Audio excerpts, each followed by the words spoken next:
Journalists kill to have good stories. We're junkies for good stories.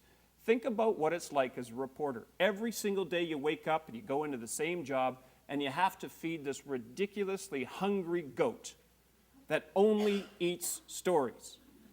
And it's your job to feed this thing.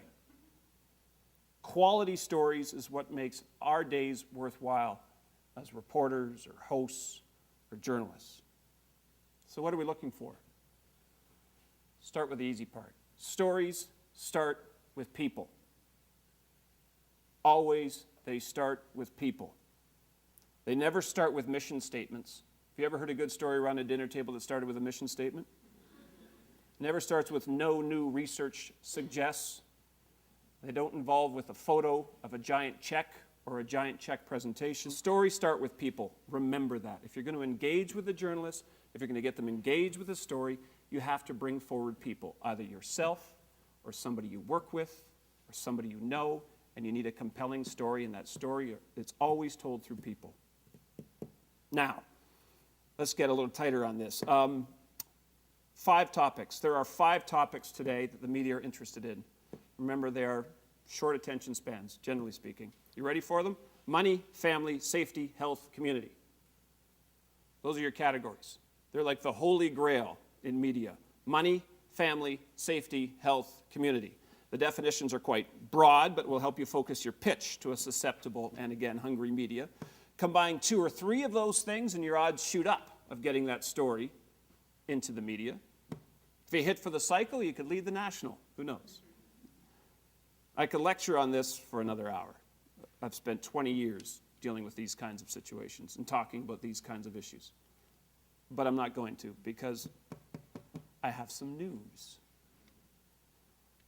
The conventional media forms I've talked about, those 3, are part of a language of storytelling that are, to put it mildly, fundamentally changing. And to be perfectly honest, some of them are dying, and they're dying quite quickly. So how are news agencies responding? Well, remember those points we talked about earlier, money, family, safety, health, community? They've focused down on those even tighter. They have stripped most of the news down to just those things. And we're going to see more of that.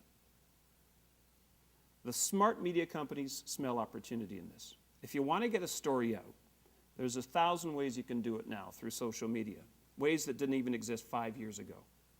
You don't need to go through me anymore. Youch. You're not limited to one version of the story. You don't have to just do a 30-second story or a 2-minute story or an hour-long story. You can put out as many different versions as you like. Online gives you potentially limitless copy space.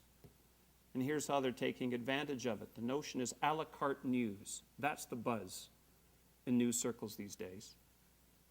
Meaning, how do you do it? You put all of your information online, as much as you possibly can. Storytelling can be done in a much more in-depth way online than ever before, if you're smart about it. The best of the online storytellers have discovered that providing raw evidence creates an enormous amount of online traffic. Paper trails, court documents, supporting research, all of that can be provided online in a way that could never be available on TV or radio or print before. Stories matter.